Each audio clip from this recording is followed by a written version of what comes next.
Para falar sobre essa movimentação do Ibovespa, especialmente a queda recente. Chamo agora Rafael Panonco, consultor de investimentos. Seja bem-vindo à nossa programação, Rafael. Muito obrigado por aceitar nosso convite. Olá, Gabriel. É sempre um prazer estar aqui com vocês, participando do programa. E aí, correção natural, mudança de rumos, reversão de tendência, como é que a gente consegue chamar estes últimos movimentos do Ibovespa? Bateu lá no 140 e agora já nos 135 mil pontos. Ainda é uma pontuação bastante elevada para o nosso índice. Exato. Eu acho que é uma correção natural, tendo em vista os últimos acontecimentos, não só no cenário doméstico, como no cenário internacional. No âmbito internacional, a gente tem toda essa crise instaurada, principalmente em relação aos Estados Unidos, onde você teve um tarifaço imposto pelo Donald Trump e como que vai ficar o desdobramento dessa relação diplomática é o ponto de interrogação que fica para os investidores. Então, um movimento de queda, de correção de uma tendência de alta de curto prazo, é extremamente normal.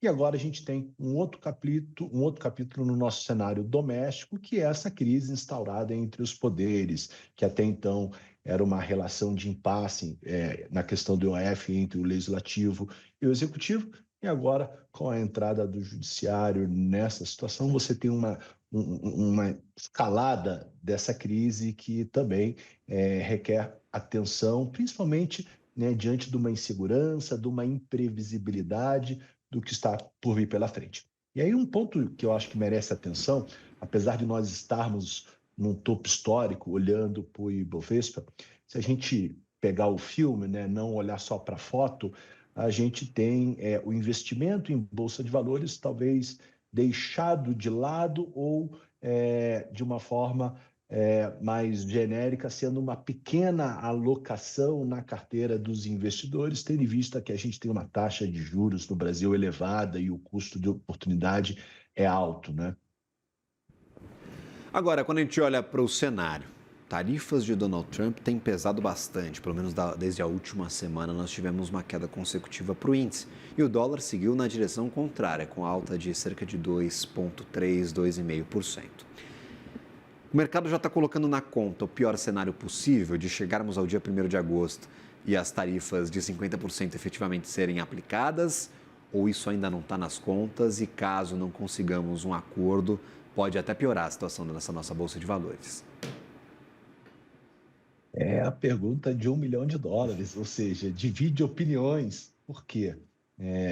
Do ponto de vista de histórico, o que a gente acredita é que a tendência é de uma negociação. Isso é um pouco do que a gente viu acontecendo, não só do governo no mandato anterior, mas nesse governo onde você tem os países onde tiveram uma elevação de tarifa, sentando na mesa para negociar e, de alguma forma, essa tarifação ela deixa de existir ou ela é reduzida, ou seja, existe uma negociação. Porém, o Brasil é um caso mais específico que não tem apenas um enredo econômico, tem todo um enredo político envolvendo o STF, envolvendo o ex-presidente Bolsonaro. Então, pode ser que exista uma retaliação, uma reciprocidade brasileira, e aí a tensão, né, vai ser escalada, onde a gente vai ter o dólar se valorizando frente ao real e os ativos de risco, bolsa de valores e outros, se desvalorizando, né? Então acaba sendo uma incógnita, né?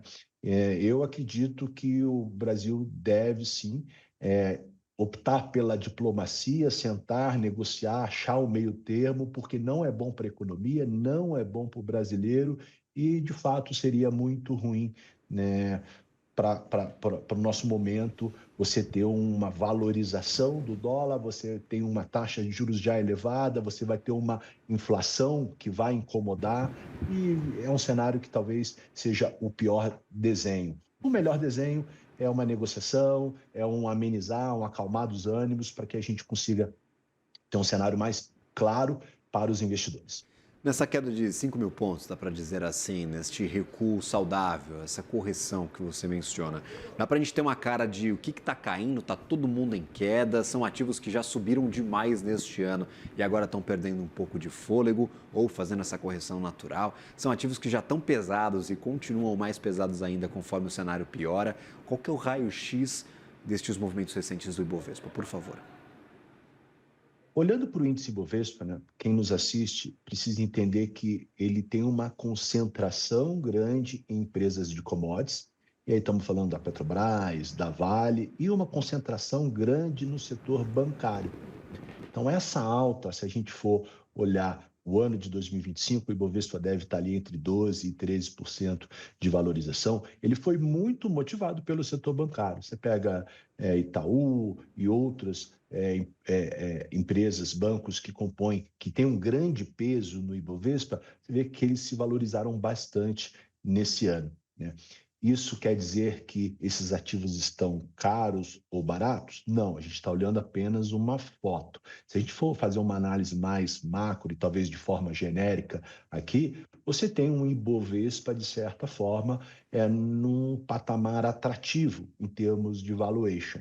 E aí, lembrando, a taxa de juros elevada torna a nossa bolsa menos atrativa. Mas se a gente for olhar num cenário comparado ao passado, o Ibovespa, sim, está barato, porém, o que está barato pode continuar barato por mais tempo. Isso não é uma recomendação de compra, né? Principalmente fazendo esse contraponto da nossa taxa de juros elevada, que acaba sendo um custo de oportunidade elevado. O investidor, naturalmente, acaba tendendo aí para ativos de menor risco, que, entre aspas, tem um ganho livre de risco, que é a taxa de juros, ou seja, que é a renda fixa, e ali tendo uma pequena diversificação, um pequeno patamar do seu portfólio em bolsa de valores, e aí acaba concentrando ali nos principais nomes do Ibovespa realmente. Mas, de certa forma, se a gente for olhar para o ano, eu destaco o setor bancário como um destaque de valorização nessa puxada do Ibovespa de 2025.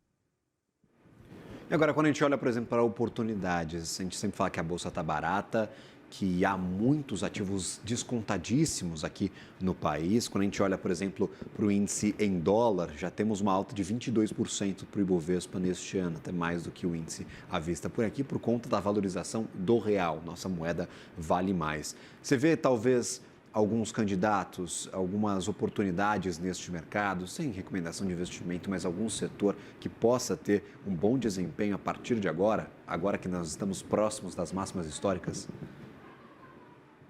Olha, historicamente, eu falei aqui do setor bancário, sempre corresponde a ativos que têm uma boa margem, são ativos que estão sempre numa recorrência de lucratividade, empresas exportadoras, principalmente por esse momento de instabilidade em relação a esse tarifaço, merece uma certa atenção, porém, as empresas exportadoras, os grandes ativos da nossa Bolsa de Valores sempre foram uma forma de diversificar um pouco o risco do nosso cenário doméstico.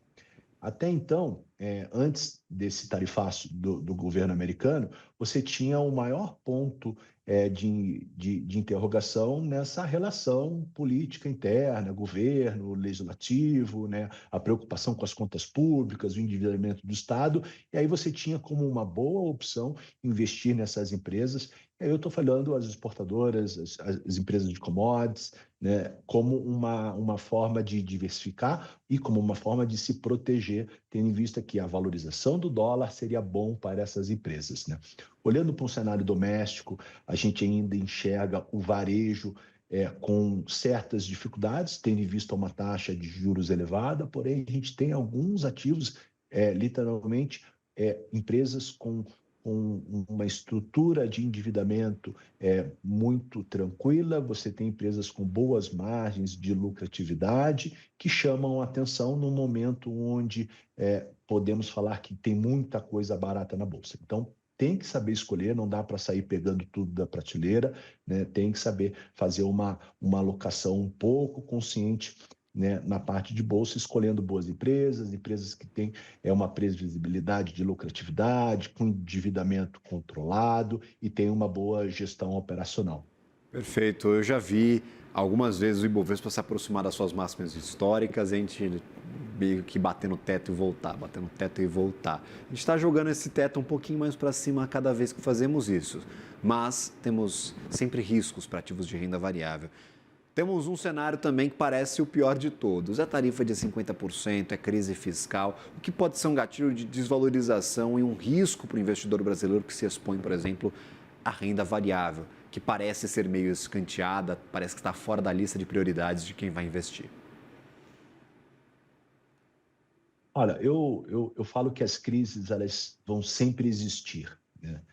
As narrativas, os motivos, eles acabam mudando, mas a gente sempre tem as crises que trazem um componente de volatilidade. O mercado vive de volatilidade.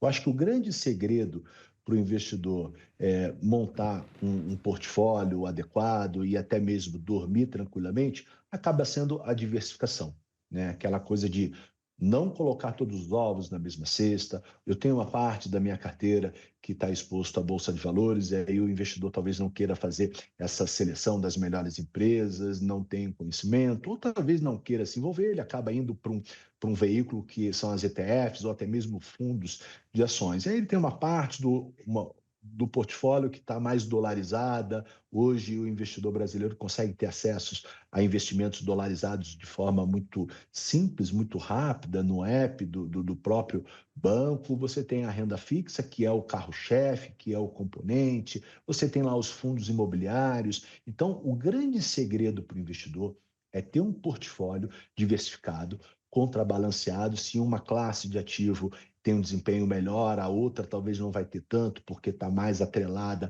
a essas situações de crise, a um cenário, seja doméstico, seja externo, mas num todo você vai ter uma rentabilidade que consiga não só valorizar além da inflação, a inflação mais alguma rentabilidade, além de uma taxa de juros, que é o CDI. Então, o investidor ele tem que olhar o todo, todas as classes de ativo, comparar a sua rentabilidade, reduzir um pouco a volatilidade, se aquela volatilidade acaba incomodando, né, e ter um portfólio bem diversificado, bem adequado ao seu perfil de risco. Então, eu acho que esse é um pouco do segredo, em vez de ficar procurando qual é a ação, qual é o investimento do momento, será que é a bolsa, será que é a renda fixa, será que são as criptomoedas? Então, em vez de ficar especulando qual é o próximo foguete, você ter uma diversificação, dormir tranquilo, talvez seja a melhor pedida. Rafael, obrigado pela participação. Sempre bem-vindo à nossa programação. Uma ótima tarde. Eu que agradeço a oportunidade. Um grande abraço Valeu. a todos. Agradecido. Até a próxima.